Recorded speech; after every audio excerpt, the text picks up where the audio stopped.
Begitu saya selesai sekolah doktor di Boston, saya pulang, saya gabung dengan sebagai pemret majalah Prisma, yaitu majalah kaum intelektual Indonesia pada waktu itu, sangat populer, yang diterbitkan oleh LP3S. Ancer-ancer saya nyari 1 tahun di situ.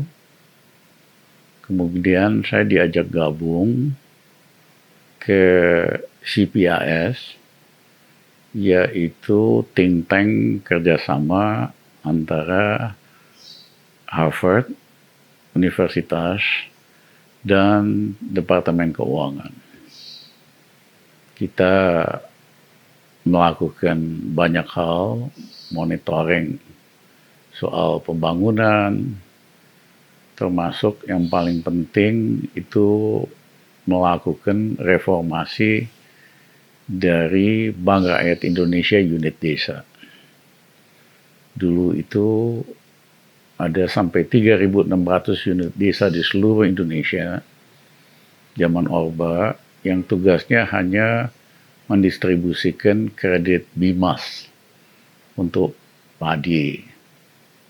Nah, BIMAS dianggap berhasil, program BIMASnya dihapuskan. Pemerintah pada waktu itu juga memikirkan untuk menutup 3.600 unit desa ini. Kami dari CPAS usulkan jangan, ya kan, lebih bagus gunakan ini kesempatan untuk melakukan perbaikan dan reformasi Bank BRI unit desa. Kita ciptakan produk kredit, namanya kredit umum pedesaan yang sangat populer sekali. Kemudian kita ciptakan program Simpedes, simpanan pedesaan, yang membuat BRI unit desa sangat bagus dan menguntungkan, dianggap sebagai bank pedesaan yang paling bagus di seluruh dunia pada waktu itu. Karena aset BRI di unit desa hanya 10%, tapi sumbangan keuntungan terhadap BRI itu hampir sepertiganya. Itulah kenapa Profesor Muhammad Yunus dari Bangladesh ke Indonesia. Dia belajar tentang BRI unit desa dan programnya.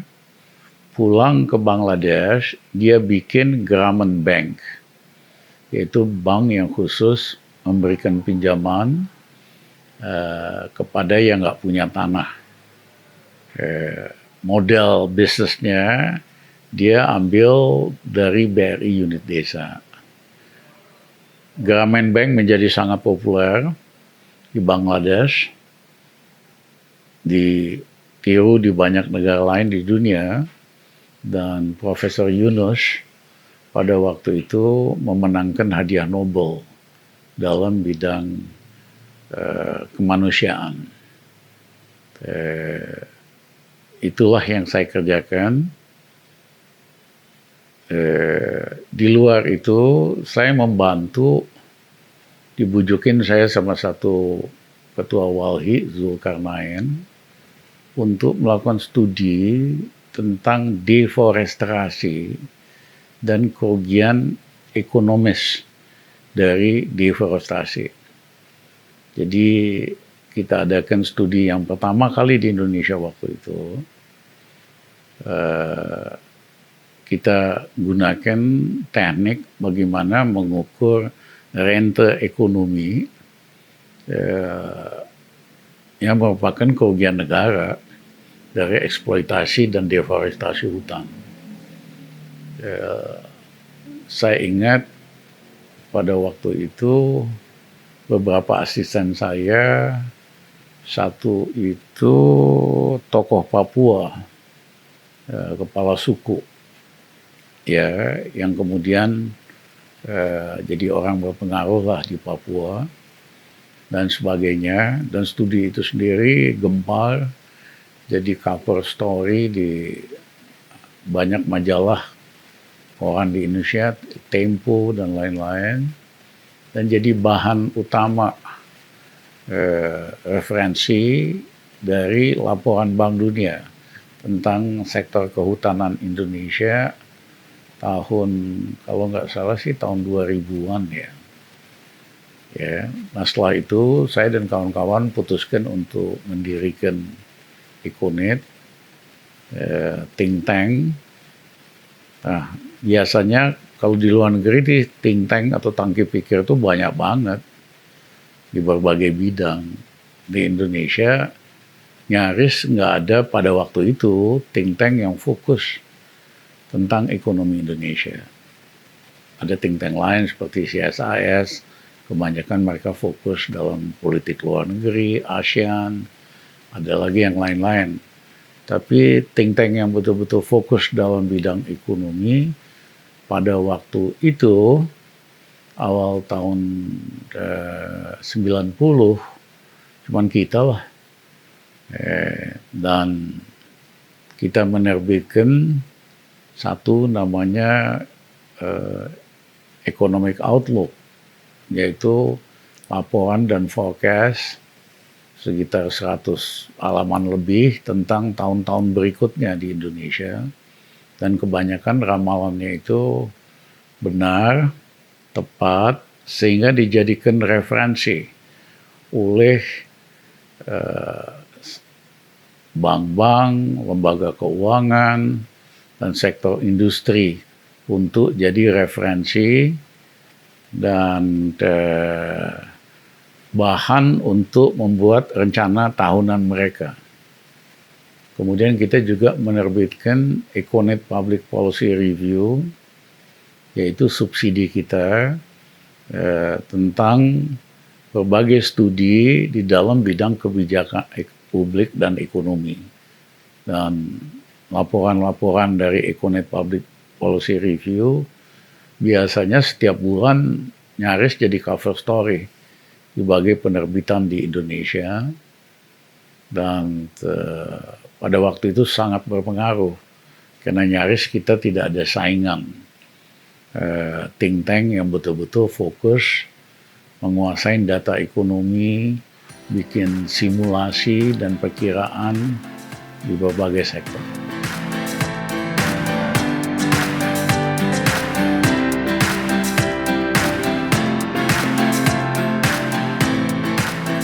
Itu terjadi karena saya waktu itu salah satu pimpinan mahasiswa di ITB tahun 97. Kebetulan tahun sebelumnya saya menang kompetisi menulis sehingga dapat beasiswa untuk belajar di Sofia Daigaku di Tokyo selama 3 bulan dan keliling Jepang. Jadi saya waktu itu kaget sekali, kok negara yang sumber daya alamnya nyaris tidak ada, kok bisa sih rakyatnya makmur, kok bisa petaninya juga makmur. Jadi saya betul-betul kaget. Tapi di lain pihak saya juga nggak ngerti Indonesia karena saya kan besar di Bogor, kuliah di ITB di Bandung. Akhirnya saya putusin setelah pulang dari Jepang untuk keliling daerah-daerah miskin di pantai utara Jawa sampai Bali Utara sama Lombok bersama almarhum teman saya, Irzadi Miron. Kita terus berdialog, refleksi, kok Indonesia miskin amat gitu loh.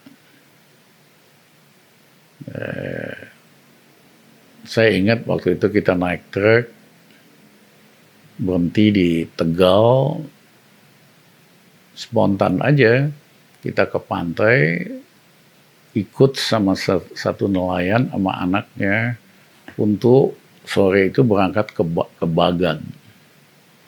Bagan itu kayak rumah tengah laut buat nangkap ikan. Kita bantu nelayan itu ngangkat bagannya. Selain lumayan berat, dingin banget karena angin, dan ternyata sampai pagi dapatnya ikannya paling cuma dua ember kecil. Tapi anak laki-laki yang ikut sama bapaknya ke Bagan itu, namanya Sugriwa.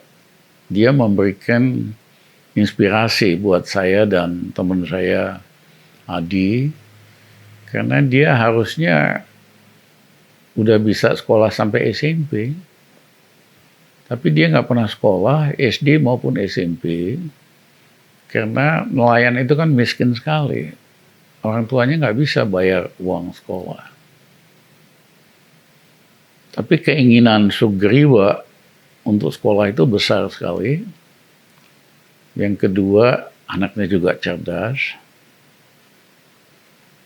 Dialah yang menjadi inspirasi kita setelah perjalanan itu untuk fokus di dalam bidang pendidikan. Setelah kita pelajari, ternyata ada 8 juta anak umur SD yang nggak bisa sekolah karena orang tuanya nggak mampu bayar. Nah, saya karena pernah belajar di Jepang, saya sadar betul bahwa Jepang itu bisa maju karena Kaisar Meiji melakukan restorasi Meiji tahun 1800-an itu. Dia mewajibkan semua anak Jepang harus wajib sekolah SD, wajib belajar 6 tahun. Jadi rata-rata orang Jepang itu pasti bisa baca tulis. Dan itulah salah satu kenapa Jepang kemudian menonjol di Asia. Jadi kami putuskan waktu itu untuk memperjuangkan undang-undang wajib belajar 6 tahun. Supaya 8 juta anak SD ini, umur SD bisa sekolah, tanggung oleh negara. Kita namanya Gerakan Anti Kebodohan, kita lakukan studi-studi, kita lakukan demonstrasi, supaya neken pemerintah waktu itu untuk menggolkan undang-undang wajib belajar. Nah, saya minta tolong sama W.S. Rendra untuk membantu memperjuangkan ide ini. Dan sutradara terkenal waktu itu, Sumanjaya, lulusan Rusia. Akhirnya dia bikinlah film Yang Muda Yang Bercinta. Bintang filmnya Rendra dan Yati Octavia, di mana dijelaskan cerita percintaan di kampus dengan latar belakang gerakan mahasiswa untuk membantu memperjuangkan wajib belajar ini. Jadi kita waktu itu mengkombinasikan gerakan itu tidak hanya dengan studi-studi, tapi dengan gerakan budaya. Rendra bikin puisi sangat terkenal sekali, yang dibacakan di kampus ITB. Judulnya itu apa ya Gus ya? Sebatang Lisong. Nah, 3 tahun kemudian pemerintah mengambil alih ide ini, menggolkan undang-undang wajib belajar 6 tahun. Sehingga 8 juta anak bisa sekolah gitu. Tapi poinnya ternyata bisa dari luar sistem memperjuangkan sesuatu. Ya, kita kan mahasiswa aja, tapi karena kita sistematis, konsisten, ternyata bisa maksain pemerintah untuk bikin undang-undang wajib belajar. Ya.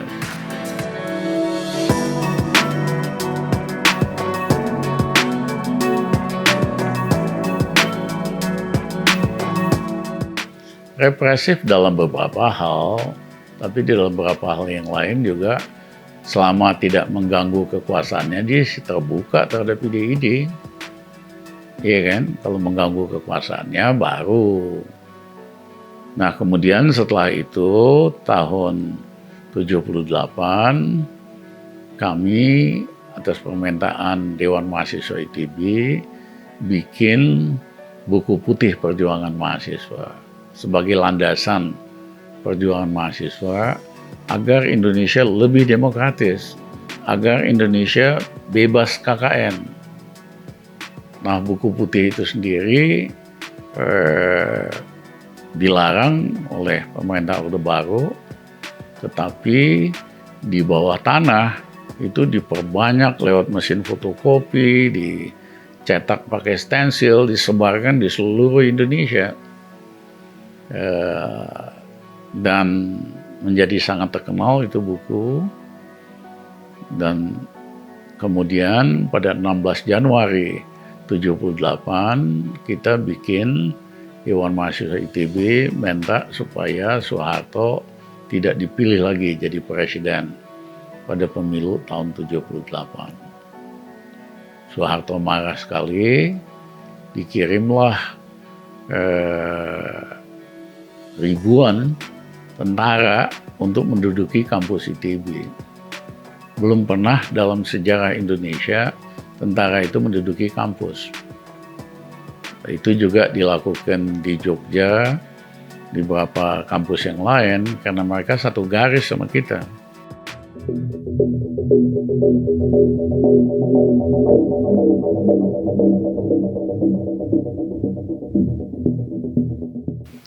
Kemudian pimpinan-pimpinan mahasiswa ditangkap, mula-mula ratusan, seluruh Indonesia, disaring, akhirnya dapatlah sekitar 40-50 yang benar-benar pimpinannya dipenjara dalam waktu rata-rata hampir 1,5 tahun dan diadili di pengadilan di Jakarta, Jogja, Surabaya, Medan, dan Makassar. Saya dan kawan-kawan diadili di Pengadilan Negeri Bandung. Waktu itu lawyer kita lawyer sangat top semua, Pak Buyung Nasution, Ketua Ikadin, Pak Aryono Citrosubono, dan sebagainya.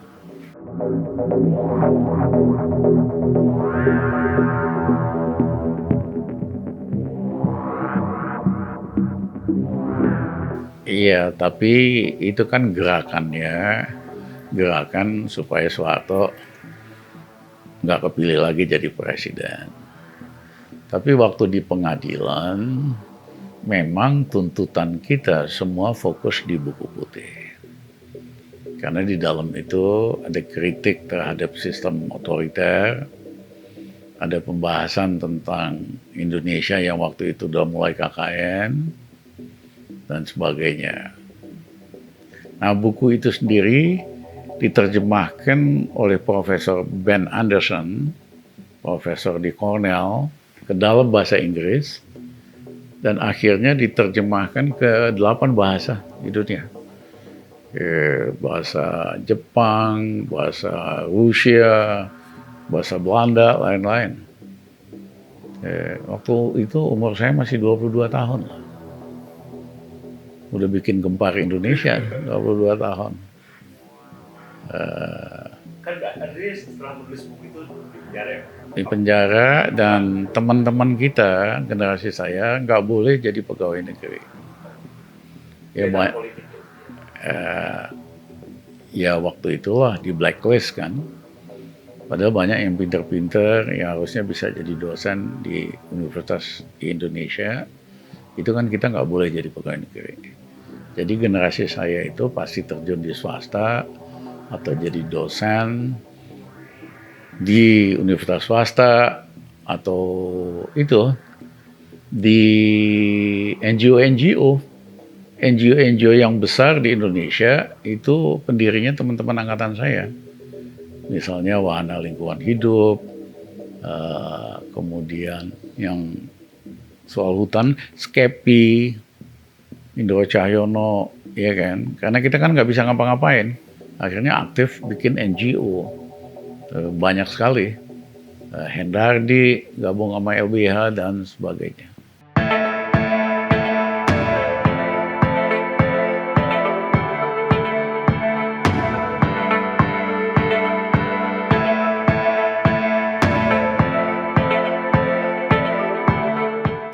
Ya waktu Gus Dur presiden, Gus Dur dari awal memang maunya saya jadi Menteri Keuangan. Tapi kemudian waktu itu Mas Amin, PAN maunya Menteri Keuangannya dari PAN. Maunya Pak Fuad Bawazir. Gus Dur akomodasi, tapi dia yang milih dari PAN-nya. Pilihlah Bambang Sudibyo sebagai Menteri Keuangan. Nah, saya waktu itu dipanggil sama Gus Dur, diminta, Rizal, kamu saya angkat jadi ketua BPK. Saya bilang, Gus terima kasih. Ketua BPK itu biasanya umurnya 60 tahun. Saya masih 40 tahun. Jadi gini aja Gus, nanti kalau saya udah 60, Gus Dur panggil saya. Gus Dur sebel banget ya. Di situ 2 minggu kemudian saya dipanggil lagi. Rizal, kamu saya angkat jadi dubes Amerika. Kalau kamu mau, kamu dubes Indonesia paling muda. Saya waktu itu masih 42 tahun. Saya bilang, Gus Dur kayak Belanda aja. Loh kenapa? Yang bandel-bandel dikirim ke luar negeri. Tugas saya cuman nongkrong di pesta diplomatik malam-malam, dinner sama minum wine doang. Terima kasih dah. Nah, dia udah mulai kesel. Dia bilang, kamu satu-satunya orang Indonesia yang ditawarin jabatan penting 2 kali, dua-duanya kamu nolak. Nanti sekali lagi kamu nggak boleh nolak. Nah, 2 minggu kemudian dia panggil lagi saya. Rizal, kali ini kamu nggak bisa nolak. Saya pusing ngurusin kamu. Jadi saya minta kamu jadi ketua Bulog. Ya, terus kamu nggak boleh nolak. Gus, gini Gus, karena Gus Dur udah 3 kali, saya terima. Tapi saya hanya mau jadi 1 tahun aja Gus. Habis itu saya ngundurin diri atau Gus Dur pecat saya beresin Bulog. Dia bilang, kok gitu? Ya mohon maaf, saya mau tetap independen. Saya mohon maaf, waktu itu ekonom Indonesia paling mahal. Saya disuruh minta nulis di Bisnis Indonesia, sekali 2 minggu doang. Aku dikontrak, nulis 2 kali, cuma 2 halaman doang. Waktu itu $2.000. Kontrak 2 tahun. Kompas minta kita nulis 1 kali doang sebulan. Itu dikontrak kita $2.500 per bulan. Karena tulisan kita isinya selalu faktual. Ada analisanya, ada forecastnya. Sehingga orang bisnis seneng banget. Bisa jadi bahan untuk planning. Makanya tulisan saya itu ditunggu. Kita pada waktu itu saking berpengaruhnya bisa goyang lah. Nilai tukar apa kalau mau atau apa gitu lah. Ya, belum lagi kalau saya diundang kemana-mana kan mahal banget. Ya, kita independen, bisa bebas. Jadi saya memang bilang sama Gus Dur, Gus setahun aja Gus. Tapi Gus Dur bilang, ya udah nanti 1 tahun lagi kita pikirin. Akhirnya saya jadi ketua Bulog. Nah, dalam waktu cepat, saya itu bergerak selalu cepat sekali. Karena kita tidak biasa dengan cara menyelesaikan masalah yang konvensional, yang biasa-biasa aja. Rizal Ramli track record-nya selalu menyelesaikan masalah secara out of the box, tidak cara yang biasa. Kenapa? Karena saya senang matematika sejak SD. Matematika itu kan satu masalah bisa diselesaikan 7 langkah. Bisa 5 langkah, bisa 4 langkah, bisa 3 langkah. Saya selalu, kita harus yang paling efisien. Orang lain 7 langkah, kita 3 langkah. Ya, sehingga waktu SMA, teman-teman saya yang badung-badung, pada duduk dekat saya semua kan, kalau ujian matematika. Kita bikin jawaban bisa 4 versi. Kita bagi tuh sama teman-teman. Iya kan? Nah kita tuh dari dulu nggak percaya dengan pendekatan biasa, harus konvensional. Iya. Nah, jadi waktu di Bulog, saya benerin satu harga pembelian gabah per pupuk kita naikin rasionya dari 1,5 1,7. Jadi petani punya insentif untuk ningkatin produksi. Ya, itulah yang menjelaskan kenapa 2 tahun pemerintahan Gus Dur nggak ada import sama sekali. Kredit macet petani kita beresin, kita restructure. Sisa-sisa KUT-nya zaman Pak Habibie. Ya, yang kedua, Bulog punya dana off budget. Saya tutup dana off budget. Di dana off budget itu ada uang triliunan dan nggak perlu dipertanggungjawabkan. Saya tutup karena saya nggak percaya dengan sistem off budget, harus on budget supaya bisa dimonitor, bisa transparan, accountable. Terus sistem accountingnya di situ banyak banget account atas nama Bulog, atas nama pejabat-pejabatnya. Ada 100, lupa saya 12 account atau apa. Bunganya ya pejabat yang nerima. Saya bikin sistem supaya semua online dan hanya 9 account. Saya panggil kepala Bulognya itu tahun berapa ya, 2000. Kamu bikin sistem online supaya kita tahu setiap menit kondisi keuangan kita di mana dan ininya. Hari ini sih itu soal biasa. Waktu itu mana ada lembaga pemerintah. Dia bilang, Pak, kita kerjain tapi kita perlu konsultan, perlu waktu 2 tahun. Saya bilang, saya emang nggak ada istilah 2 tahun. 6 bulan kamu beresin, kalau nggak beres lu gue pecat. Kamu bisa hire konsultan paling top. Jadi itu barangnya. Jadi kita punya ini. Terus berbagai macam corruption di Bulog kita beresin. Sehingga Bulog itu tadinya merugi, tahun itu untungnya naik 5 triliun. Bisa Ramli di dalam sistem. Sistemnya lebih transparan dan sebagainya. Ya petani juga happy karena harga pembelian kita kan lebih tinggi. Jadi saya itu biasa dimanapun saya berada dan selalu pendek-pendek. Karena saya juga kalau kelamaan bosen. Yang penting sistemnya kita beresin. Misalnya habis itu Gus Dur angkat saya jadi 6 bulan kemudian Gus Dur angkat saya ketua tim monitoring kabinet. Gus Dur kan gendeng. Udah ada Menko, ada pula orang diangkat sebagai ketua tim monitoring.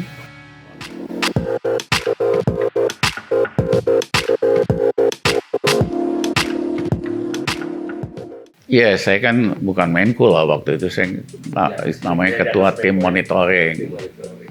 Ya kerja kita monitoring para menteri, ya kan. Setiap hari Jumat sore, maksimum jam 4 sore, menteri atau sekjennya mesti laporan sama kita.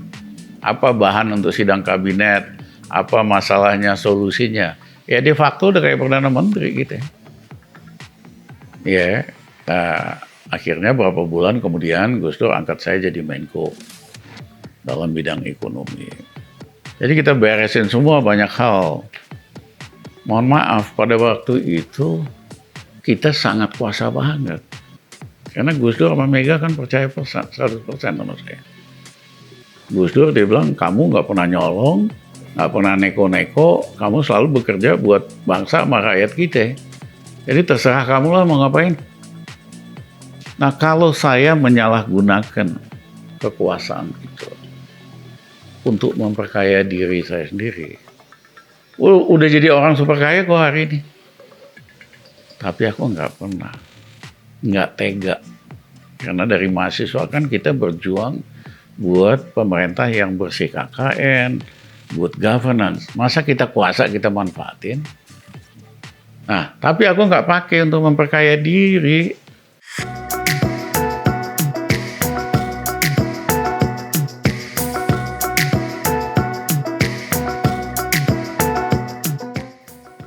Nah, hasilnya apa?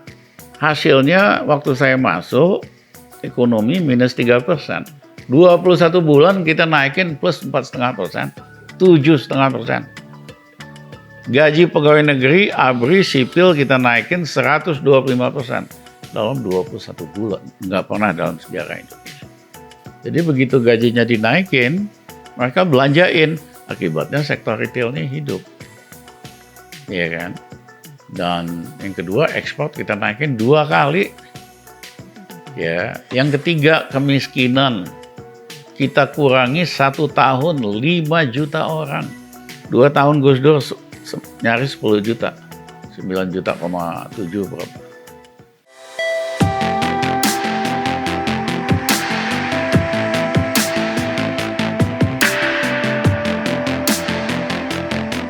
Nah, rumusnya sederhana apa sih? Rumusnya sederhana, berpihak sama yang menengah bawah. Yang kedua, kamu harus amanah. Yang ketiga, kamu nggak boleh ada conflict of interest. Ya, misalnya saya ngapusin hutang petani, bunga berbunga, sisa kredit Pak Habibie sama Adi Sasono, 26 triliun. Gus Dur tanya, Rizal kalau kamu ngapusin itu, kamu bisa masuk penjara loh. Cuma tangkap aja. Wong gue seperak aja nggak dapet. Jadi begitu kamu tidak punya kepentingan, kamu tuh bisa bikin kebijakan apa aja. Yang penting kan buat rakyat kita. Beda kalau kamu punya kepentingan, kamu ngakali kan, pakai akal bulus supaya kamu dapat sesuatu gitu. Ya, kebijakan saya buat restrukturisasi kredit menengah kecil yang pada macet waktu itu kita lakukan, ya kan, out of the box, cepat selesai dan sebagainya. Kuncinya nggak seruwet seperti yang orang bayangkan. Satu, berpihaklah kepada yang menengah bawah. Karena kalau kamu kasih uang atau kredit kepada yang gede-gede, dia nggak akan belanjakan. Dia simpan, dia beliin buat spekulasi, beli mata uang asing. Tapi kalau ke bawah kamu lakukan itu, pasti dia belanjain. Hidupnya, retailnya hidup. Jadi cara paling cepat memulihkan ekonomi, kebijakannya itu harus pro yang menengah bawah. Itu yang dilakukan oleh siapa? Perdana Menteri Inggris Boris Johnson. Walaupun dia dari partai konservatif, tapi dia tahu persis, dikasih nasihat sama Menteri Keuangannya si Sunak, ya kan? Kalau mau cepat pulih harus pompa yang bawah. Ya kan? Demikian juga oleh Biden dan lain-lain, oleh Modi. Kita ini kan kebalik, kita selalu belain investor, belain yang gede-gede, dan sebagainya. Nah yang kedua harus amanah, fokus sama menengah bawah. Misalnya restrukturisasi kredit, habis krisis. Saya fokus sama usaha menengah kecil, yaitu orang yang kreditnya maksimum hanya 1 miliar. Mereka udah kategori macet total, kategori 5. Saya keluarkan kebijakan out of the box. Mereka dikasih diskon. Setengahnya 500 juta, asal sisanya bayar tunai. Iya kan? Nah hasilnya apa? Mereka minjem, jual mobil, jual rumah. Kapan lagi mereka dapat diskon 500 juta? Akibatnya bank tiba-tiba punya uang tunai 7 triliun lebih. Bisa buat kredit lagi. Pengusahanya udah kategori 5, nggak bisa terima kredit. Naik kelas lagi jadi kategori 1. Hidup lagi. Iya kan? Nah, kalau saya pakai cara konvensional, ya itu di Uber nih, yang kredit macet. Ya, saya tanya sama dirut bank, kalau kita Uber, mereka berapa lama waktunya buat duitnya kembali? 2 tahun. Kok lama banget? Ya kan harus ada keputusan pengadilan. Terus dapatnya berapa baliknya? Cuman 20%. Habis biaya legal, biaya debt collector. Nah, cara saya tadi kan dapat 50% gitu. Cepet pula lagi. Cuman waktu 3 bulan, kekumpul pula uang buat ekspansi berikutnya. Sementara pengusahanya itu masuk kategori 1 lagi. Kalau dia di Uber macet, dia nggak bakal naik kelas lagi. Nggak bakal bisa terima kredit. Jadi lihat nih, cara Rizal Ramli memecahkan masalah selalu out of the box. Karena solusinya jauh lebih besar manfaatnya. Kalau saya ikut cara biasa, cara bankir menyelesaikan masalah, nggak kelar sampai hari ini pun nggak kelar. lama.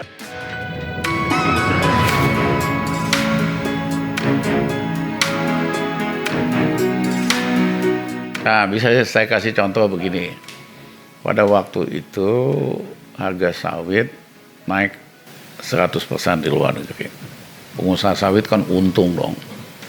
Harga dolarnya naik. Saya panggil waktu itu anak buah saya, Menteri Perdagangan, Perindustrian, namanya Jenderal Luhut Panjaitan. Saya bilang, Bang, ini daftar Raja Sawit swasta, ini BUMN.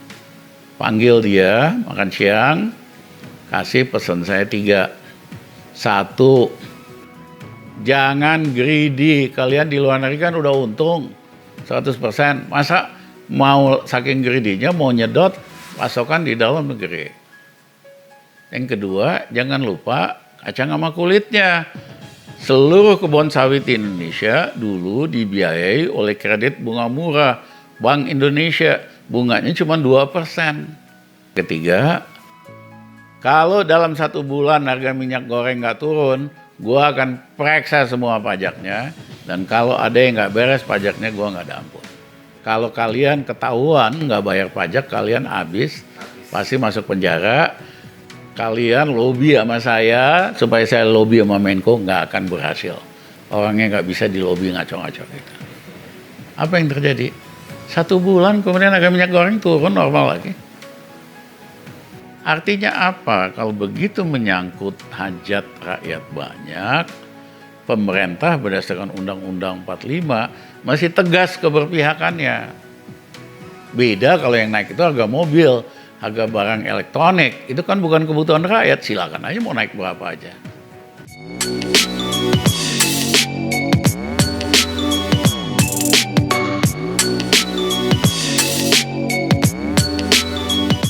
Ya, artinya kembali, rumusnya sederhana kok. Berpihak sama rakyat, hati kamu buat rakyat, amanah, tidak boleh ada konflik kepentingan. Ngambil keputusan tuh gampang banget. Kamu nggak peduli kok siapa yang punya kepentingan yang gede-gede. Yang penting kita fokus gitu. Itu aja rumus.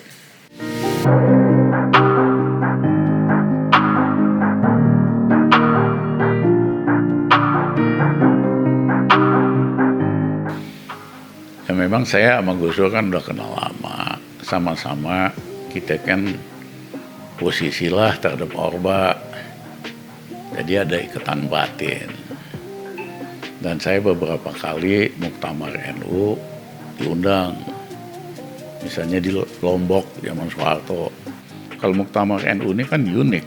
Bukannya di gedung gitu, tapi di lapangan terbuka. Peserta itu pakai sarungan semua, sembari ngudut sama ngopi. Jadi memang asik lah. Nah, saya selalu disuruh kan buat pidato, buat apa di situ. Terus juga pernah di Kediri, ya, dan lain-lain lah. Nah, saya sama Gus Dur memang chemistry-nya pas. 1, dia kan pada dasarnya anak bandel. Sama kita gitu loh. Iya kan? Jadi cocok aja. Serius kita. Tapi begitu bercanda ya ledek-ledekan gitu loh. Jadi hubungan saya itu udah kayak bapak sama anak, kayak temen gitu loh.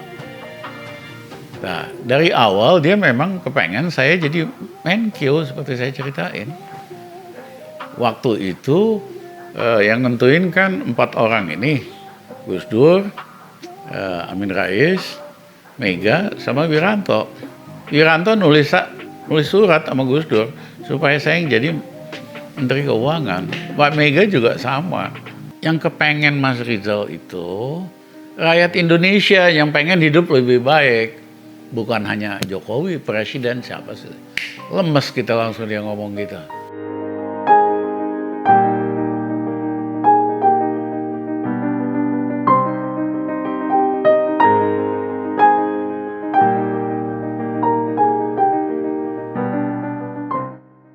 Jadi 16 Agustus saya diundang ke Istana Bogor. 15 Agustus kalau nggak salah. Saya waktu itu ditemenin ke Bogor sama Kasino, aktivis 98. Saya bilang sama si Kas kayaknya gue pasti ditawarin jadi Menko Maritim nih. Gue mah nggak mau lah, bukan keahlian utama kita. Siapa Kas ya yang kita ajuin sebagai Menko Maritim? Jadi kita list, ada 3 nama. Tadi Istana Bogor, Jokowi bilang, Mas Rizal mohon maaf, ini nggak ada minuman, nggak ada kue, karena saya suruh orang keluar semua, supaya pertemuan kita nggak bocor. Ketemu sama orang kayak kita kan biar presiden pun beresiko kan, beresiko bocor. Jadi, nah tapi sebelumnya orang nggak tahu banyak, Jokowi itu cukup dekat sama saya. Jadi waktu dia jadi gubernur, sering ketemu dan datang ke kantor saya. Dia bilang, Mas Rizal, saya mau minta tolong. Saya kan kepengen proyek MRT ini jalan. Tapi ini nggak jalan-jalan karena kemahalan. Satu-satunya jalan harus negosiasi sama pihak Jepang. Tapi saya nggak ada temen. Nggak kenal di Jepang siapa. Kalau Mas Rizal kan banyak temennya. Tolong dong Mas Rizal lobbyin supaya Jepangnya mau nurunin biayanya. Nah saya waktu itu penasihat ekonomi PBB bersama 3 pemenang Nobel, pakar ekonomi dari top dari Prancis, Inggris. Salah satu anggotanya itu Tanaka-san, direktur JICA Jepang, yang membiayain semua proyek pembangunan Jepang di luar negeri. Jadi Jokowi datang ke kantor saya minta tolong 2 minggu, kita kan setiap setahun 3 kali, 2 kali ke New York brainstorming, bikin forecast ekonomi dunia gitu. Nah, 2 minggu kemudian saya lagi di New York, ketemu sama si Tanaka-san ini, direktur JICA. Sekarang Tanaka-san, you nggak bener nih. Kenapa? Proyek MRT nggak bakal jadi, terlalu mahal. Jadi gimana Dr. Ramli? Kamu negosiasi, kirim tim ke Jakarta. Nanti kalau kamu turunin, kita bangun nih selatan sama utara. Nanti kita bangun lagi timur barat, ya kan? Bagus nih. Yes, Dr. Ramli, I'll do that. Next week I'll send a team ke Jakarta. Gue dari New York telepon Jokowi, Mas, sampean itu hoki banget. Baru minta tolong 2 minggu sama gue. Udah ketemu. Biasanya orang Jepang tuh negosiasi susah dari atas ke bawah, lama gitu loh.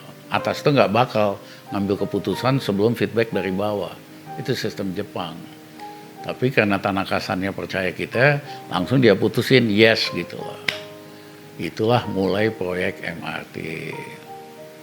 Nah, dia kirim Ahok ke kantor. Pak Jokowi terima kasih banget dibantu buat proyek MRT bisa jalan. Dia kepengen Mas Rizal, kalau Mas Rizal mau, jadi preskom MRT. Saya bilang, Ahok, gue tuh gak nyari kerjaan, gue sibuk. Ahok datang, suruh Jokowi, terima kasih. Sehingga proyek MRT bisa mulai. Terus Pak Jokowi pesan, terima kasih banget kalau Mas Rizal mau jadi preskom MRT. Saya bilang, Ahok, gue tuh gak cari kerjaan, gue sibuk. Kalau Jokowi sama lu ada masalah, lu datang ke tempat gue cariin jalan, kita banyak akal. Gue cariin orang, kita punya network luas dalam sama luar negeri. Ya lu mah gak usah pusingin gue urusan begitu. Nah itulah ceritanya. Jadi kenal jauh hari, apalagi kan Taufik dulu yang kenalin sama saya.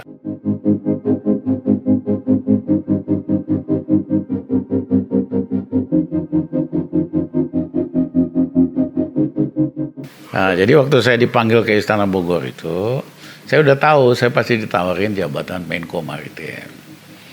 saya diskusikan sama Kasino, siapa nih yang kita ajuin, karena saya nggak mau.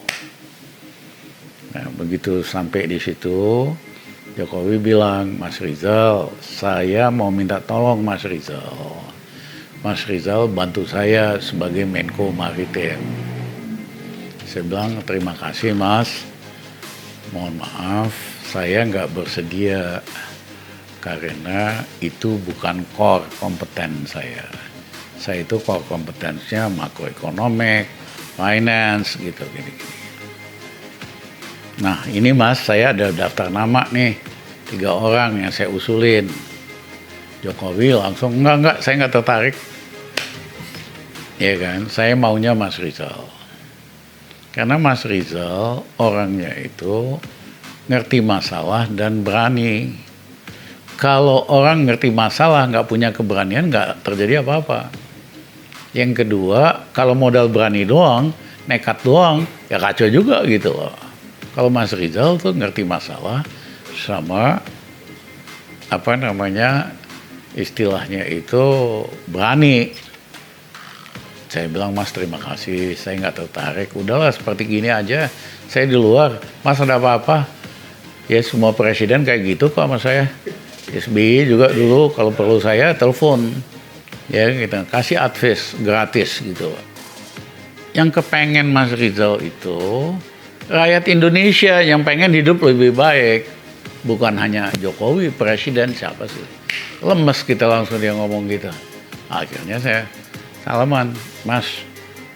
Karena yang mau bukan hanya Mas sama rakyat, saya mau, saya bantu.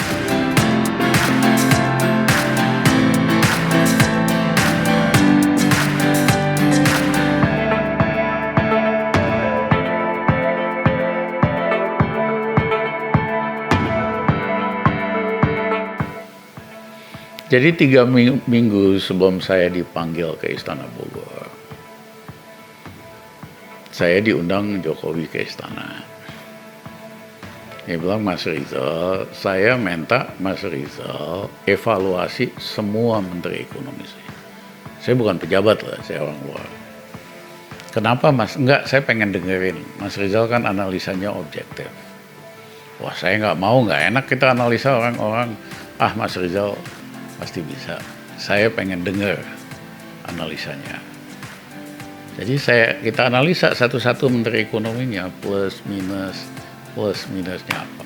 Terus kira-kira apa yang bakal jadi masalah kita dalam jangka menengah. Saya bilang satu, Mas, Garuda.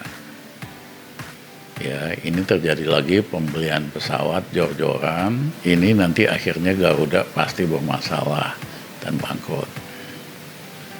Saya nggak mau nyelamatin Garuda untuk kedua kalinya, Mas.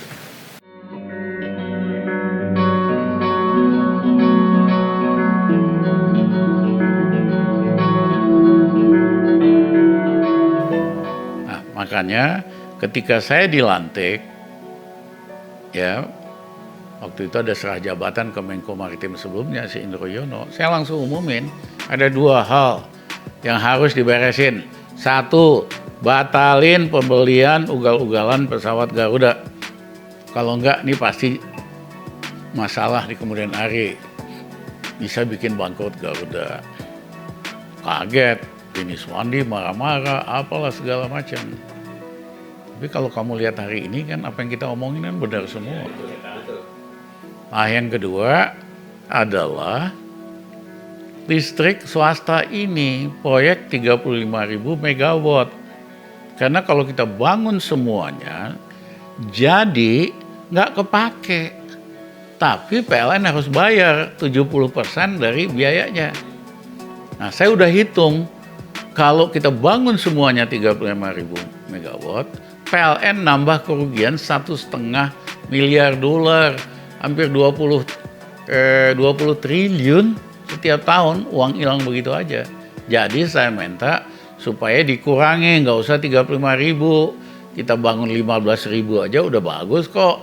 Ini hitungannya gini-gini. Nah waktu saya dilantik saya ngomongin 2, gempar.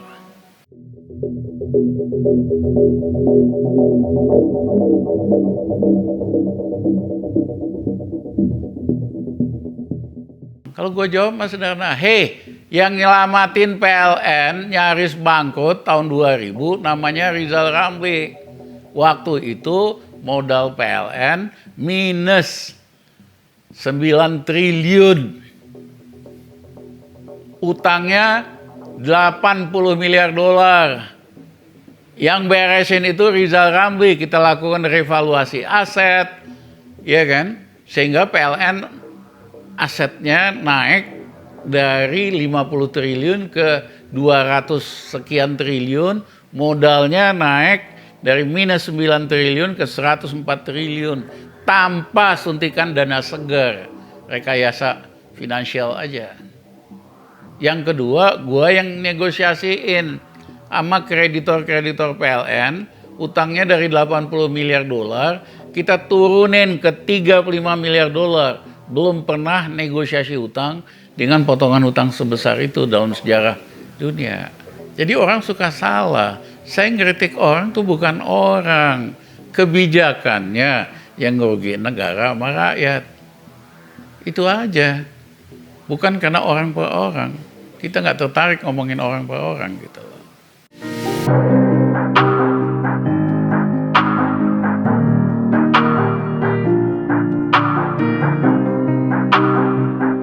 Jadi kalau kita ingin memperjuangkan sesuatu, saya kasih tahu aktivis anak muda. Nggak bisa hanya dengan 1-2 kali statement, 1 kali demo. Nggak ada berhasil. Kecuali kamu di dalam kekuasaan. Beda. Bisa cepat. Kalau kamu di luar kekuasaan, kamu mesti ada konsistensi.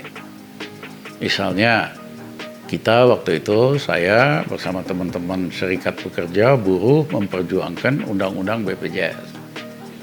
2,5 tahun. Pakai demo berkali-kali, pakai press conference berkali-kali. Akhirnya pemerintah nyerah. Disetujuilah undang-undang itu.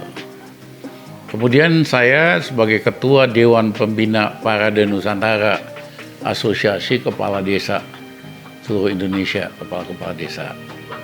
Kita kumpulin 500 kepala desa Jawa Timur di Malang supaya sama visinya. Kita kumpulin hampir 400 kepala desa seluruh Jawa Tengah di Semarang, Jawa Barat, DKI, di Banten. Terus akhirnya butuh waktu 2 tahun. Dibantu sama teman-teman PKB di dalam, bukan pikirnya loloslah undang-undang desa, makanya desa dapat uang 1 miliar.